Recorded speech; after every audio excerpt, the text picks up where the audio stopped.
What's up guys? I hope you are doing well. I am Veer. Welcome to स्टडलर family. तो कैसे हो दोस्तों? मैं आशा करता हूँ शानदार तरीके से आप लोग अपनी लाइफ को एंजॉय कर रहे हो, अपनी सेहत, फैमिली और पढ़ाई का ध्यान काफी अच्छे से रख रहे हो।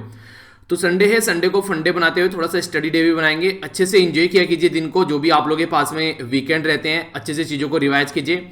और टाइम अभी काफ़ी कम है, जिस तरीके से चीज़ें आप लोग को आगे लेकर चलनी है प्रॉपर वे में, एक सिस्टमेटिक वे में आपको आगे लेकर चलनी है, ठीक है।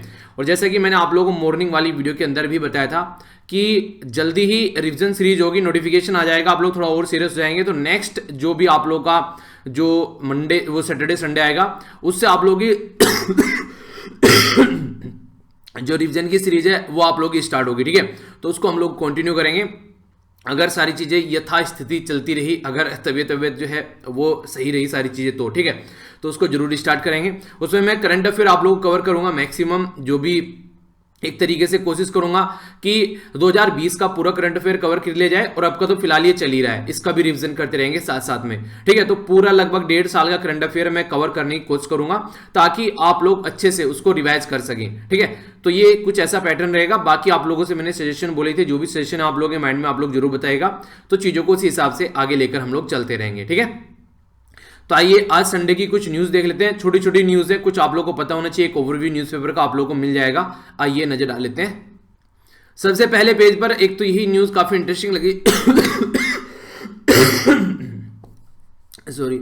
सबसे पहले पेज पर एक तो ये न्यूज काफी इंटरेस्टिंग लगी कि जो जम्मू एंड कश्मीर में जब से 4G इंटरनेट आया तब से वहाँ पर जो भी यूट्यूबर वगैरह है उन्होंने भी अपना जो वीडियो वगैरह है वो बनाना स्टार्ट कर दिया है। तो अच्छा एंटरटेन हो रहा है उनका भी वहाँ पर लोगों का, और सही तरीके से अपने काम में इंगेज हो रहे हैं। बाकी की जो भी आईटी में जो काम करने वाले लोग थे उनको भी देखिए एक तरीके से उनकी भी जॉब स्टार्ट हो गई। तो बहुत सारे लोग ऐसे थे जो इंटरनेट की वजह से जिनकी रोजी रोटी रुकी हुई थी, तो अब वो स्टार्ट हो रही है। तो एक सही डायरेक्शन में चीज़ें आप लोग को होती नजर आएंगी, ठीक है। तो इसको आप लोग देखते हैं। दूसरा यहां पर बात की जा रही है जो union territory Jammu and Kashmir है। अमित शाह जो हमारे होम मिनिस्टर जी हैं उनके द्वारा बोला गया कि एक टेम्परेरी स्टेटस है। तो पहले 370 टेम्परेरी था, अब यहां पर जो यूनियन टेरिटरी टेम्परेरी है।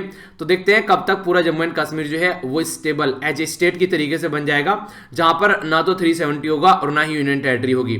एक प्रोग्रेसिव एक स्टेट होना चाहिए जहां पर एजुकेशन, हेल्थ और ये सारी चीजें लोगों को एम्प्लॉयमेंट मिले, तब जाकर शांति रहेगी, वरना ऐसे ही प्रॉब्लम दिखती रहेगी। तो ये इसके बारे में है जो दो न्यूज थी। बाकी बजट के बारे में दे रखी थी फ्रंट पेज पर न्यूज, जिसमें निर्मला सीतारमन जो है सफाई दे रही हैं, अपोजिशन वाले आरोप लगा रहे हैं।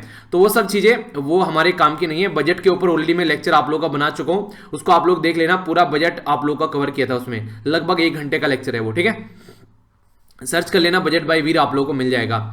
ये यहां पर सुप्रीम कोर्ट ने रिफ्यूज कर दिया है जो राइट टू प्रोटेस्ट जो है वो ऐसा नहीं है कि आप लोग कहीं भी जाकर किसी भी तरीके से प्रोटेस्ट करेंगे। तो जो डिसीजन आया था सुप्रीम कोर्ट का, उसको रिव्यू करने से सुप्रीम कोर्ट ने मना कर दिया है। तो जिसको पता है सही है, जिसको नहीं पता है उसको एक बार मैं बता देता हूं कि डिसीजन क्या था और किसको रिव्यू करने की बात की जा रही थी, ताकि आप लोग अच्छे से समझ पाए। बात की जा रही है यहां पर किसके बारे में? सुप्रीम कोर्ट का एक डिसीजन आया था जिसमें सुप्रीम कोर्ट ने बोला कि राइट टू जो पीसफुल प्रोटेस्ट है ना, जो भी अगर कोई लॉ आ रहा है, कुछ भी कुछ चीजें हो रही हैं, तो वो आप लोग का हक है। आप लोग उसको एक तरीके से आप लोग उसको अपना यूज कर सकते हैं। पर लेकिन इसका मतलब ये नहीं है कि आप लोग जो लोगों के रास्ते हैं उनको रोकेंगे, किसी पब्लिक स्पेस में ऐसे में जाकर बैठे रहेंगे, वो भी पता नहीं किस टाइम तक, यानी कि पता नहीं वहां पर 6 महीने 7 महीने 1 साल तक बैठे रहेंगे। इससे क्या है कि नॉर्मल जो जनता है उनका जो एक तरीके से राइट है उनका हनन हो रहा है। कई बार आप लोगों को देखने को मिलेगा बच्चों की गाड़ी स्कूल तक नहीं पहुंच पाती है, कोई हॉस्पिटल की वैन स्कूल तक नहीं पहुंच पाती है। तो ये सारी चीजें जो है, कई सारी जो ऑफिस में जाने वाले लोग हैं वो प्रॉपर वे में टाइम पर नहीं पहुंच पाते हैं, उनकी जेब का खर्चा बढ़ जाता है, किसी दूसरे एरिया में उनको घूमकर आना पड़ता है। बहुत सारी ऐसी प्रॉब्लम देखने को मिल जाती है जिसके चलते दिक्कत रहती है। तो ये इस तरीके से कोर्ट के द्वारा ये बातें बोली गई थी कि आप लोगों का राइट है प्रोटेस्ट करने का, पर इसका मतलब ये नहीं है कि आप लोग जो है दूसरे का राइट छीनेंगे। जैसे कि बात किसके बारे में की गई थी? बात की गई थी शाहीन बाग का जो प्रोटेस्ट चल रहा था सिटीजनशिप अमेंडमेंट एक्ट 2019 को लेकर। उसमें दिसंबर 2019 से लेके ये मार्च 2020 तक का यहां पर टाइम ड्यूरेशन रहा। तो उसके चलते काफी सारे लोगों को प्रॉब्लम फेस करनी पड़ी, रोड ब्लॉक रहे, ट्रैफिक प्रॉब्लम काफी ज्यादा देखने को मिली। तो जब पिटीशन गई सुप्रीम कोर्ट ने, तो सुप्रीम कोर्ट ने उसके एवज में बोला कि ये सही तरीका नहीं है। प्रोटेस्ट करने के लिए प्रॉपर एक लोकेशन होनी चाहिए जहां पर जाकर आप लोग प्रोटेस्ट कर सकें, ताकि वो लोगों को ज्यादा दिक्कत न हो। पर लेकिन ये फिर वो दिक्कत हो जाती है जो दूसरी बात बोली जाती है, अगर किसी ऐसे रीजन में पड़े हुए प्रोटेस्ट करते रहेंगे तो वहां पर प्रोटेस्ट लंबे समय तक चलता रहेगा, पर लेकिन उसको गवर्नमेंट सुनेगी भी नहीं, क्योंकि मीडिया हाउस उसको कवर नहीं करते हैं। तो फिर वो दिक्कत देखने को मिलती है। आखिर प्रोटेस्ट करने का बेसिक मुद्दा क्या रहता है कि सड़कें रोकना, ट्रेन रोक देना, मतलब क्या रहता है, मतलब ये तो रहता है कि गवर्नमेंट जल्दी से जल्दी प्रेशर में आए। अगर किसी खाली जगह पर जाएंगे तो वहां पर जनता, वो गवर्नमेंट प्रेशर में नहीं आएगी, तो वहां वो इनको दिक्कत देखने को मिलेगी। तो इसी के चलते एक सुप्रीम कोर्ट ने बोला था कि एक बैलेंस होना चाहिए, ठीक है, यानी कि एक बैलेंस होना चाहिए कि आप लोगों का प्रोटेस्ट भी चलता रहे और लोगों को ज्यादा दिक्कत भी ना हो। तो उस बैलेंस के चलते यहां पर एक रेफरेंस लिया गया था, यहां पर मजदूर किसान जो शक्ति संगठन है versus union of India and another का जो केस था 2018 का, उसमें बोला गया था कि जो भी आप लोग डेमोन्स्ट्रेशन करते हैं, जो भी आप लोग जो प्रोटेस्ट वगैरह जो जंतर मंतर पर चले थे, उसके बारे में ये बोला गया था कि लोकल एरिया के जो लोग हैं उनका भी इंटरेस्ट वहां पर ध्यान में रखना है, ठीक है। ये नहीं है कि आप लोग अपना अपना प्रोटेस्ट कर रहे हैं, बाकी के लोगों की जो जिंदगी है, जो शांति की जिंदगी चल रही है, उसमें आप लोग एक तरीके से विघटन न डालोगे। कई बार कई बीमार लोग भी होते हैं, कई बार कई प्रेग्नेंट वुमेन भी होती हैं, कई बार कई बुजुर्ग लोग होते हैं, आसपास में हॉस्पिटल वगैरह भी कई बार देखने को मिल जाते हैं, तो कई सारी प्रॉब्लम देखने को मिलती है। तो इनमें सब में एक बैलेंस होना चाहिए, आप लोगों का हक भी आप लोगों को मिलता रहे और ये चीजें भी चलती रहे, तो उसी के बारे में बात की जा रही है, ठीक है। तो एक तरीके से कॉन्स्टिट्यूशन में अगर आप लोग बात करें तो राइट टू प्रोटेस्ट जो है, और इसी के साथ में अगर आप लोग किसी चीज से सेटिस्फाई नहीं है तो आप लोग वहां पर अपना गुस्सा दिखा सकते हैं, तो बिल्कुल दिखा सकते हैं, हमारा संविधान ये बोलता है। पर लेकिन संविधान साथ साथ में एक रिस्ट्रिक्शन भी लगाता है जिसको रीजनेबल रिस्ट्रिक्शन बोलते हैं। वो रीजनेबल रिस्ट्रिक्शन का मतलब मैं अभी आप लोगों से बात करूंगा। पहले आप लोग यहां पर इसको देखिए कि कहां पर हक है। जब हक का पता चलेगा तो आप लोगों को रिस्ट्रिक्शन का पता चलेगा कि रोक कहां पर रख रखी है। हमारे संविधान में जब आप लोग जाएंगे तो पार्ट 3 में फंडामेंटल राइट लिखे हुए हैं। इस पार्ट 3 में जो फंडामेंटल राइट है, इसमें आर्टिकल 12 से लेकर आर्टिकल 35 तक फंडामेंटल राइट है, अनुच्छेद 12 से लेकर अनुच्छेद 35 तक। तो इसमें अनुच्छेद जो 19 है, ये आप लोगों के लिए बात करता है कि इसके बारे में, ये फंडामेंटल राइट के बारे में बात करते हैं। तो इसी के अंदर आप लोगों को राइट टू फ्रीडम जो स्पीच एंड एक्सप्रेशन देखने को मिलेगा। आर्टिकल 19 का सेक्शन फर्स्ट का सेक्शन ए, यानी कि इसके अंदर आप लोगों को देखने को मिलेगा आर्टिकल 19 का फर्स्ट ए में जो राइट टू असेंबली, असेंबली आप लोग इकट्ठा हो सकते हैं पीसफुल विदाउट आर्म, आप लोग कहीं भी जाकर इकट्ठा हो सकते हैं बिना किसी हथियार के। तो 19 का 1 बी में आप लोग को ये सारी चीज देखने को मिल जाएगी। पर लेकिन जैसे थोड़ा सा आगे बढ़ेंगे आप लोग 19 का 2, ये इसमें आप लोग जाएंगे आर्टिकल के अंदर में, ये बोलता है कि रीजनेबल रिस्ट्रिक्शन भी है। भाई साहब ये नहीं कि आप लोग उपद्र मचाते रहे और दूसरे के राइट का हनन करते रहे, तो एक रीजनेबल रिस्ट्रिक्शन भी लगाई जा सकती है सोवरेनिटी को, इंटीग्रिटी को या पब्लिक ऑर्डर को मेंटेन रखने के लिए। तो ये यहां पर एक प्रॉपर रेगुलेशन की जा सकती है, जिसके चलते जो फंडामेंटल राइट है ऐसे नहीं है कि वो बिल्कुल पवित्र हैं कि आप लोग हर टाइम फंडामेंटल राइट को एंजॉय कर सकते हैं बिना किसी रिस्ट्रिक्शन के। क्योंकि देखिए अगर एक पर्टिकुलर एरिया में आप लोग रह रहे हैं, अगर आप लोग फंडामेंटल राइट को एंजॉय कर रहे हैं तो किसी और का भी फंडामेंटल राइट उस टाइम पर वहां पैरेलल में चल रहा होता है। पता चला आप लोगों ने रोड ब्लॉक कर दी, सामने वाला अपनी जॉब पर जा रहा है, वो जॉब पर नहीं जाया गया, उसका व्यापार करना प्रॉपर वे में, उसमें कोई विघटन न डाले, तो वो उसका फंडामेंटल राइट है, आपने उसका फंडामेंटल राइट हनन कर दिया। तो एक बैलेंस होना चाहिए आपके फंडामेंटल राइट और सामने वाले के लिए, इसीलिए रीजनेबल रिस्ट्रिक्शन आया ताकि सबका फंडामेंटल राइट बचा रहे, ठीक है। तो ये बिल्कुल ऐसी है जैसे मैंने मॉर्निंग में आप लोगों को एक न्यूज डिस्कस की थी जो पीआईबी वाली वीडियो में, उसमें क्या था, उसमें बताया था चाइना जो है वो बोलता है पूरा साउथ चाइना सी मेरा है, ठीक है। पार्सल आइलैंड मैंने एक लोकेशन आप लोगों को दिखाई थी, उसमें यूएसए का शिप घूमने चला गया, तो वहां पर चाइना ने बोला तुम यहां कैसे आ गए, यूएसए ने बोला कि इंटरनेशनल जो लॉ है उसके हिसाब से हम लोग यहां पर आ गए, चाइना ने बोला ये तो हमारा एरिया है, यूएसए ने बोला मानते नहीं है तुम्हारा एरिया है। तो वो वाली कंडीशन जो देखने को मिली, तो ये वो वाली बात हो गई कि चाइना बोल रहा है कि हाँ बस उसकी चलेगी। तो ऐसा नहीं है कि फंडामेंटल राइट पूरा चलेगा, एक ऐसा भी दूसरों का भी हक है। तो यूएसए बोल रहा है कि हाँ इंटरनेशनल लॉ के हिसाब से चलो, तुम अपनी अपनी क्यों चला रहे हो, तो वो वाली चीजें। तो दोनों में बैलेंस होना चाहिए बेसिकली। ऐसा नहीं है कि एक साइड का चीजें बची रहेंगी तो दूसरी साइड की चलती रहेंगी, वो एक दूसरे को कहीं ना कहीं टैकल करेंगी। तो फंडामेंटल राइट जो है एक तरीके से ये भी है कि fundamental right do not live in isolation थी, आप लोग ऐसा भी नहीं कि आइसोलेशन में रहकर काम करोगे। तो इसीलिए बोला गया कि बैलेंस यहां पर रखना है आप लोगों को, कि राइट जो भी यहां पर आने जाने वाले लोग हैं उनकी रिस्पेक्ट आप लोग करनी है, और अपना प्रोटेस्ट भी आप लोग कंटिन्यू रखना है। तो कुछ ऐसा ऑल्टरनेटिव ढूंढो और वही कंटिन्यू आप लोग को करना है, ठीक है। तो इसको रिव्यू करने की बात की गई है यहां पर, अभी रिव्यू करने की बात की गई थी कि राइट टू प्रोटेस्ट को आप लोग फोकस देकर चलो, ना कि लोग अगर इस तरीके से अगर चलते रहेंगे तो फिर प्रोटेस्ट जो वहां पर होगा गवर्नमेंट पर प्रेशर ही नहीं पड़ा रहेगा। गवर्नमेंट पर तो तब प्रेशर नहीं पड़ रहा है जब आज के डेट में इतने सारे लोगों को प्रॉब्लम हो रही है, तो उस टाइम पर लोगों क्या, गवर्नमेंट को क्या प्रेशर पड़ेगा, पड़े रहो, तुम कितने दिनों तक वहां पर पड़े रह सकते हो। तो इसको चलते यहां पर यह बोला गया कि रिव्यू करो, वो गलत था, इस तरीके से डिसीजन अगर दिया जाएगा तो राइट टू प्रोटेस्ट वो प्रॉपर में आगे नहीं बढ़ पाएगा। तो सुप्रीम कोर्ट ने रिफ्यूज कर दिया है अपना जो डिसीजन था उसको रिव्यू करने से, ठीक है। तो ये है पूरा आर्टिकल, आई होप कि माइंड में क्लैरिटी आ गई होगी, ठीक है। आगे चलते हैं, यहां पर ये बात की जा रही है स्टेट और सेंटर के जो रिलेशन है उसको लेकर। बेसिकली जो हमारी कंट्री में ये थे एनके सिंह साहब, थे नहीं मतलब हैं अभी, ये हैं एनके सिंह साहब 15th फाइनेंस कमीशन के चेयरमैन। अच्छा 15th फाइनेंस कमीशन का टाइम ड्यूरेशन क्या है जरा बताइए तो सही, कितनी बार आप लोगों को पढ़ा चुका हूं। फाइनेंस कमीशन जो होता है हमारे संविधान में आर्टिकल 280 के अंदर आता है, तो इसका मतलब क्या हो गया, ये एक कॉन्स्टिट्यूशनल बॉडी है। कॉन्स्टिट्यूशनल मतलब संवैधानिक बॉडी हाँ। तो आप लोग देखिए कई बार कंफ्यूजन हो जाता है, एक तो होता है कॉन्स्टिट्यूशनल बॉडी जिसका संवैधानिक बॉडी बोलते हैं, स्टैट्यूटरी बॉडी, ठीक है, और एक नॉन स्टैट्यूटरी बॉडी जिसके बारे में कहीं नहीं लिखा होता है, या फिर एग्जीक्यूटिव बॉडी आप लोग बोल देते हैं, ठीक है। क्या क्या होती है इनको समझ लीजिए एक बार। कॉन्स्टिट्यूशनल बॉडी क्या होती है, जिसके बारे में कहीं भी संविधान में लिखा है, या तो ओरिजिनल या फिर अमेंडमेंट करने के बाद में, जैसे पंचायती बॉडी डाल दी गई संविधान में तो संवैधानिक बॉडी होगी। तो संविधान में कुछ ना कुछ लिखा है, कोई ना कोई आर्टिकल है, कहीं ना कहीं मेंशन है, तो वो संवैधानिक बॉडी होगी। ये स्टैट्यूटरी बॉडी कौन सी होती है, स्टैट्यूट यानी कि लॉ के द्वारा पास करके बनाई जाती है पार्लियामेंट में, पहले लोकसभा राज्यसभा फिर प्रेसिडेंट के साइन तो बॉडी बन गई, तो स्टैट्यूटरी बॉडी होगी। एग्जीक्यूटिव बॉडी कौन सी होती है, ये वो बॉडी होती है जब यहां पर किसके बारे में ना तो संविधान में लिखा हो और ना ही पार्लियामेंट में लॉ पास करके बनाई गई हो, ये अपने हिसाब से काम करती रहती है। इसके बेसिकली अपने हिसाब से बना लिया जाता है कि हाँ बस चलता रहेगा ये, ठीक है, इसको कहीं पर पास नहीं किया जाता है, ठीक है। तो इसके बारे में आप लोग याद रखिए, ये एग्जीक्यूटिव बॉडी हो जाती है, ये गवर्नमेंट के अंगूठे के नीचे नॉर्मली रहती है, ऐसा आप लोग बोल सकते हैं, ठीक है। तो ये इसके बारे में आप लोग याद रखिएगा। अभी यहां पर जो हमारी कंट्री में फाइनेंस कमीशन है उनके द्वारा बोला गया है कि इंसेंटिव दो उन राज्य को जो डिसइन्वेस्टमेंट कर रहे हैं स्टेट के, जो पीएससी हैं यानी कि जो पब्लिक सेक्टर एंटरप्राइज हैं स्टेट के अंदर में, उनको इंसेंटिव दो अगर वो डिसइन्वेस्टमेंट कर रहे हैं।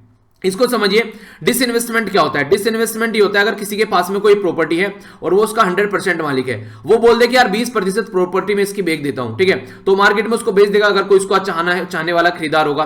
अब इसके पास में 80% शेयर रह गए, इसके 20% इसने बेच दिए, तो अब क्या हुआ, ये हुआ डिसइन्वेस्टमेंट कर दिया 20% का, तो इसको जो पैसा मिलेगा उसको जाएगा, जैसे यूज कर लेगा। ऐसे ही गवर्नमेंट करती है। जैसे LIC के अभी IPO लाने की बात की जा रही है, कई सारे ऐसे PSU है जिनको बेचने की बात की जा रही है, तो उसमें ये रहता है कि डिसइन्वेस्टमेंट किया जाता है उसका।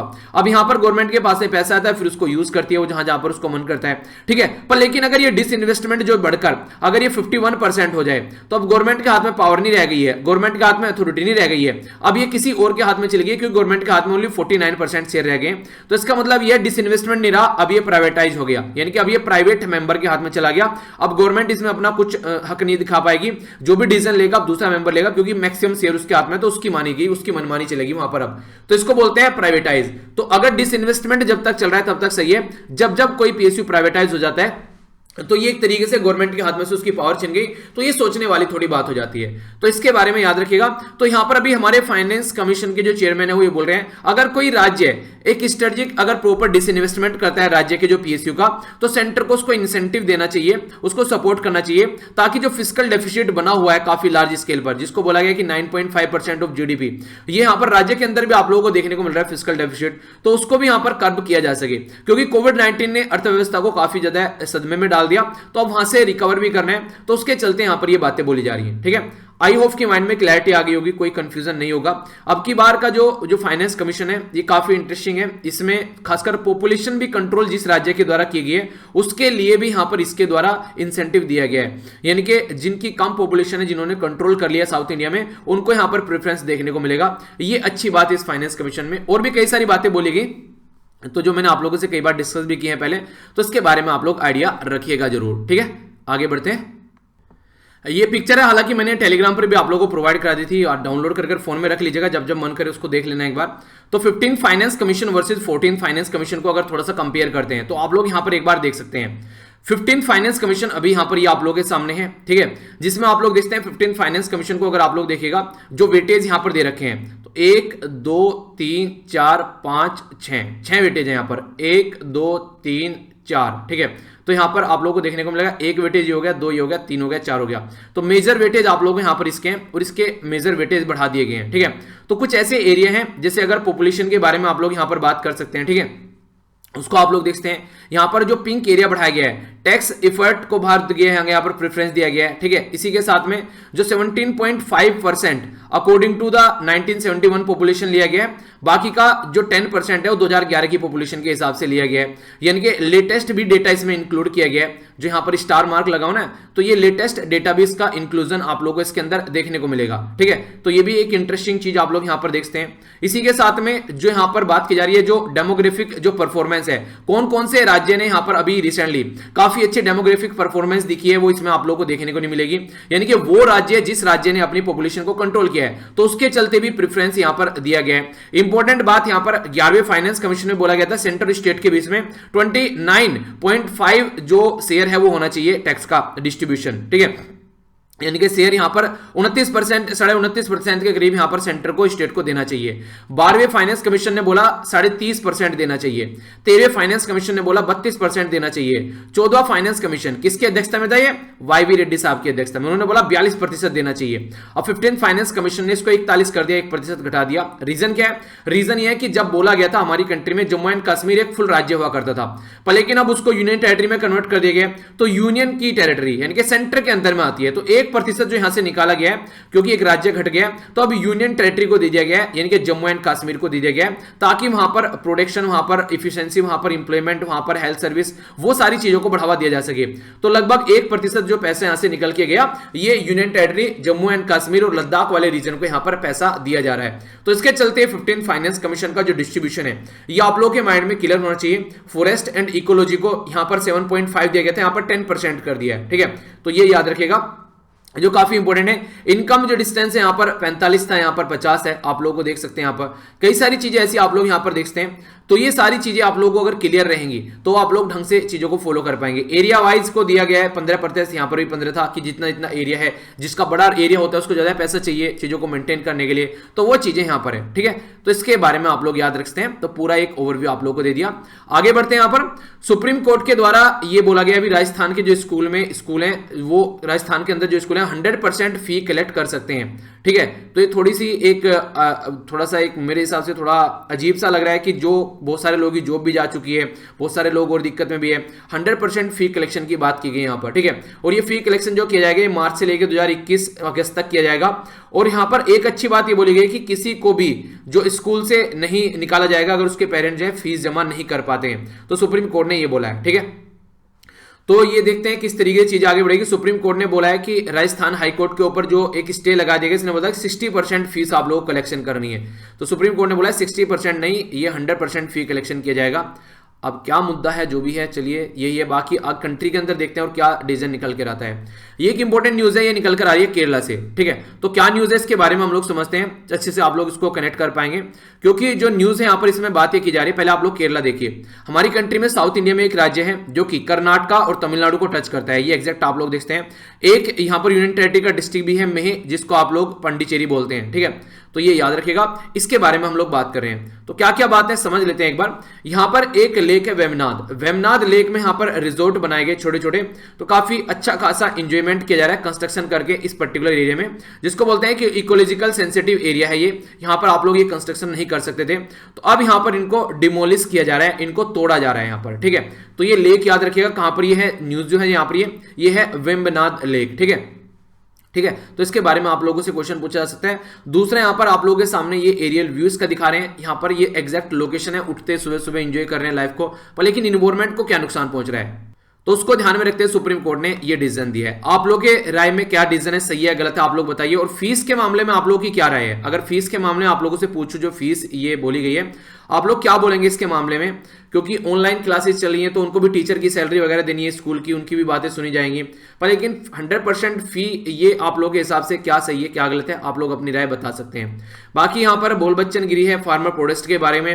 राहुल गांधी जो है ट्रैक्टर की रैली में शामिल हो गए हैं, भले चाहे कभी खेतों में जाकर नहीं देखा हो, चलिए जो भी है।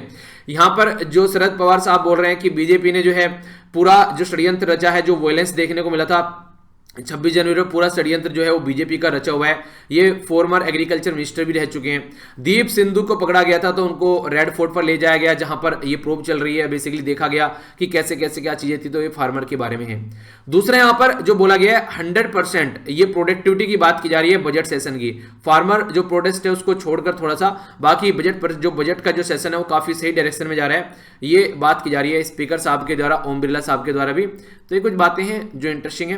बाकी यहां पर ये कुछ न्यूज दे रखी है एक तरीके से, जिसमें ये बताया गया कि हमारी कंट्री में जो आईआईटी, जो खासकर आईआईटी मद्रास के अंदर बात करें, जो पीएचडी जो एंट्री है, मतलब पीएचडी जो एंट्री है, जो मार्जिनलाइज कम्युनिटी है, एससी एसटी, इन सब की काफी ज्यादा कम होती नजर आ रही है। ठीक है, तो इसका क्या मतलब है, इसका मतलब थोड़ा समझ लीजिए, यानी कि जो कैटेगरी है स्टूडेंट जो अप्लाइड कर रहे हैं, जो सबमिट कर रहे हैं, जो एक्सेप्ट किए जा रहे हैं, ठीक है, जिनके जो भी यहां पर फॉर्म वगैरह भरे जा रहे हैं, तो उन सब में काफी ज्यादा डिफरेंस यहां पर देखने को मिल रहा है। तो ये दिखाया गया है कि एक तरीके से कुछ तो फेल हो गए हैं, ठीक है, कुछ तो फेल हो गए to fill the seat as per the reservation, ये रिजर्वेशन के हिसाब से सीट नहीं भरी जा रही है। ठीक है, इसी के साथ में कई यहाँ पर क्लोज, कई जगह प्रॉपर वे में चीजों को एक्सेप्ट नहीं की जा रही है। तो डेटा निकाला गया राइट टू इन्फॉर्मेशन के तहत, जिसमें बोला गया एससी के 2.9% ओनली आप लोगों को देखने को मिलेंगे। ठीक है, जिसको बेसिकली एसटी के 2.7 और ओबीसी के 3.9।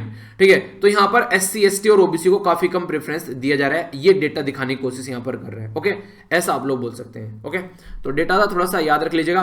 बाकी ये एक इंपॉर्टेंट स्टडी है, ये आप लोगों के लिए क्वेश्चन में पूछा जा सकता है। वर्ल्ड बैंक के द्वारा एक स्टडी की गई, उसमें यह बताया गया कि आज की डेट में अगर कोई एक्सीडेंट होता है, एक कोई पुअर पर्सन है, गरीब इंसान है, और एक कोई अमीर पर्सन है, तो पुअर पर्सन का जो एक्सीडेंट होता है, ये समझिए उसकी जिंदगी जो है 75% बर्बाद हो चुकी है। अगर कोई ऑटो वाला है, ऑटो चलाने वाला, उसका एक्सीडेंट हो गया, वो ऑटो चलाने वाला अकेला था, अपने घर में कमाने वाला, तो आप लोग ये देखें कि उसकी पूरी फैमिली टूट गई है। अब वो यहां से रिकवर नहीं कर पाएगा, उसकी पुश्तैनी लग जाएगी वहां से रिकवर करने में। तो जो गरीब इंसान है, अगर उसका एक्सीडेंट होता है, उसके ऊपर क्या इंपैक्ट पड़ता है, और जो अमीर इंसान है, गाड़ी टूटी फूटी, थोड़ा हॉस्पिटल में गया, उसके बाद में अच्छा खासा पैसा है, सही 40s वगैरह, अपोलो किसी ढंग के हॉस्पिटल में पहुंचा, उसके बाद में इलाज हो गया और घर लेट रहा है। गरीब क्या है, मैक्सिमम गरीब जो है उनकी डेथ हो जाती है, ये भी इसके द्वारा बोले गए कि डेथ हो जाती है अगर एक्सीडेंट होता है, उनके पास से पैसा ही नहीं होता है कि वो जाकर प्रॉपर उसका इलाज भी करा सके। तो रोड एक्सीडेंट का जो सबसे ज्यादा नुकसान देखने को मिल रहा है, तो इसके चलते यहां पर एक एनालिसिस किया गया उत्तर प्रदेश, बिहार, महाराष्ट्र, जो बड़े बड़े राज्य हैं उसमें, और लगभग इनके द्वारा 24,499 के करीब इंटरव्यू इनके द्वारा लिए गए, जिसके चलते ये डेटा सामने निकल कर आया। तो वर्ल्ड बैंक जो है उसने कोलैबोरेट किया सेव लाइफ फाउंडेशन के साथ में, जिनके द्वारा ये डेटा इकट्ठा किया गया है। वर्ल्ड बैंक और सेव लाइफ फाउंडेशन के द्वारा ये डेटा इकट्ठा करके बताया गया, जिसमें ये दिक्कत देखने को मिल रही है कि सोशियो इकोनॉमिक इंपैक्ट क्या पड़ रहा है एक्सीडेंट का, यानी कि सोसाइटी के ऊपर क्या इंपैक्ट पड़ रहा है। एक अमीर लोग का एक्सीडेंट होता है और एक गरीब लोग का एक्सीडेंट होता है, तो दोनों में क्या इंपैक्ट पड़ रहा है। तो अमीर लोग तो बच जा रहे हैं, कोई दिक्कत नहीं है, आराम से जिंदगी चल जा रही है आगे, पर गरीब लोग की जिंदगी उनकी तो बर्बाद हो रही है, उनकी फैमिली की भी जिंदगी जो है वो खराब हो जा रही है यहां पर। तो ये बातें बोली गई है वर्ल्ड बैंक की स्टडी में। तो याद रखने का, वर्ल्ड बैंक ने सेव लाइफ फाउंडेशन के साथ में कोलैबोरेट करके ये स्टडी की है, जो आप लोगों के सामने है। ठीक है, तो इसके बारे में आइडिया रखिएगा। बाकी यहां पर इंपीचमेंट की बात की जा रही है, फाइनल स्टेज में पहुंच गए हमारे डोनाल्ड ट्रंप चचा, तो देखते हैं क्या सॉल्यूशन निकलता है। बेचारा चला गया, अब तो छोड़ दो यार, हद कर रहे हो गलत बात है ये। ठीक है, तो चलिए जो भी है, यहां पर कंडीशन काफी खराब चल रही है। बाकी यहां पर जो गियुसेप्पे कोंटे थे, यहां पर इटली के जो लीडर थे, आउटगोइंग प्राइम मिनिस्टर, अब यहां पर अपना जो एक तरीके से ने मेरी पेन तो तू ले गई, तो अपनी पेन इनको दे रहे हैं यहां पर, जो नए अभी रिसेंटली प्राइम मिनिस्टर आए हैं, जिनका नाम है मारियो द्रागी। ठीक है, तो इनका नाम याद रखिएगा, एमडी बन गए हैं नए मारियो द्रागी, इटली के। ठीक है, तो सेरेमनी देखने को मिल रही है, तो द्रागी नए प्राइम मिनिस्टर बन गए हैं। ऐसे क्वेश्चन भी कई बार पूछ ले जाते हैं, जब प्रोटेस्ट की वजह से, किसी और दिक्कत की वजह से। यूपीएससी तक ऐसे क्वेश्चन पूछती है, कंफ्यूज मत हो जाना कि कहां से आ गया यार ये। ठीक है, तो इसलिए फिर यहां से आते हैं क्वेश्चन निकल के, आप लोग बोलते हैं। तो डेली न्यूज सुनने का फायदा ही रहता है। अभी यहां पे आ गया, 2-4 बार और कहीं ना कहीं आप लोगों को लेक्चर में सुनने को मिल जाएगा, अगर रेगुलर सुनते रहोगे आप लोग। बात की जा रही है कि कहां से कोविड-19 निकल के आया, उसका एनालिसिस किया जा रहा है। तो एनालिसिस निकलेगा, पता चलेगा, तो आपको पता चलेगा। पर लेकिन ये बोला जा रहा है कि चाइना के जो लोग हैं, उन्होंने प्रॉपर इमेज के बारे में बताया नहीं, गलत बात है। तो चाइना ने बताया नहीं, तो WHO ने भी बोला कि समरी हमको मिली थी, हालांकि प्रॉपर इमेज चीजें इनको भी स्टार्टिंग में एंट्री नहीं करने दी, वो एक अलग बात है। अब आप लोग इससे अच्छा पेट्रोल से अपनी गाड़ी चलाएं, इससे अच्छा हवाई जहाज में घुमाना। 45 रुपए पर लीटर हो गया पेट्रोल। ठीक है, समझ रहे हैं आप लोग, हमारी कंट्री में पेट्रोल कितना हाई पहुंच गया है, इस काफी अच्छे लेवल पे पहुंच गया है, जो ज्यादा हो गया, कुछ ज्यादा ही हो गया है नॉर्मल जनता के हिसाब से अगर देखा जाए तो। ठीक है, कई सारे रीजन इसके पीछे हो सकते हैं। गवर्नमेंट ये चाहती है कि पेट्रोल डीजल की गाड़ी यूज न करके आप लोग जो है इलेक्ट्रिक व्हीकल यूज करना स्टार्ट कर दो, ये भी एक रीजन है। ठीक है, अच्छा खासा कलेक्शन गवर्नमेंट के पास में हो जाएगा, फिर उस पैसे का देखो क्या किया जाएगा, वो भी एक रीजन हो सकता है। पर लेकिन एक सिस्टमेटिक वे में काम करना ज्यादा बेटर रहता है। बाकी इसलिए भी बढ़ाया जाता है, इलेक्शन आते हैं ताकि उस टाइम पर उसको कम किया जा सके। तो इलेक्शन के टाइम पर फिर पेट्रोल का प्राइस आप लोग कम होता हुआ नजर आएगा। मतलब कितने बेवकूफ है ना हम लोग, ये बार बार चाहे कोई भी गवर्नमेंट क्यों ना हो हम लोग को बेवकूफ़ बनाती है। अभी फिलहाल ये पहले वाली वो भी ऐसे ही करती थी कि जब जब इलेक्शन आते हैं पेट्रोल के प्राइस कम कर देते हैं, थोड़े दिन के लिए लुभावनवाद देते हैं और हम लोग मजे मजे में जाकर वोट डाल के आते हैं, फिर वही हालत हो जाती है। मतलब हम भी ना कुत्ते की पूंछ हो चुके हैं, हम जैसे लोग भी, हम समझते ही नहीं हमारे साथ क्या खेला खेला जा रहा है और हम लोग इंजॉय करते रहते हैं उन चीज़ों को। सही है, चलता रहता है जो चलता है। नेक्स्ट यहाँ पर बात करते हैं तो मास प्रोटेस्ट के बारे में बात की जा रही है जो कि म्यांमार में चल रहा है। म्यांमार में मिलिट्री कू देखने को मिला तो उसी के बारे में बात की जा रही है। सेकंड वीक में पहुंच गए हैं तो क्या सिचुएशन यहाँ से निकल कर आगे आ सकती है, तो उसके बारे में जो भी होगा वो पता चल जाएगा। अभी फिलहाल यही इसके बारे में यहाँ पर चीजें हैं। ये सही तरीका नहीं है, यूएसए ने भी सैंक्शन लगा दिए और कई सारी कंट्री बोल रही है, तो देखते हैं क्या सोल्यूशन निकलता है। फिलहाल तो यही है आप लोगों के सामने न्यूज, और यही था आज का छोटा सा मुन्ना सा डिस्कशन। तो आज का लेक्चर यहीं पर समाप्त करते हैं। नेक्स्ट लेक्चर में आप लोगों को मिलूंगा, इसी तरीके से एंजॉय करते रहिए। एक छोटी सी वीडियो आएगी आप लोगों की लगभग 11 बजे के करीब, ठीक है, 11 बजे एक अपलोड करूंगा, छोटी सी वीडियो आएगी, उसमें वो कुछ बातें आप लोगों को बताएगी, ठीक है। तो हो सकता है कि आप लोगों को उसको फायदा देखने को मिले, लाइफ में कुछ अच्छे डिसीजन लेने में आप लोगों को हेल्प मिले। ओके, तो एंजॉय करिएगा उसको। तब तक के लिए मिलता हूँ नेक्स्ट लेक्चर में। बड़ों को नमस्ते, छोटों को प्यार, छोटी सी लाइफ एंजॉय करो यार। तब तक के लिए जय हिंद।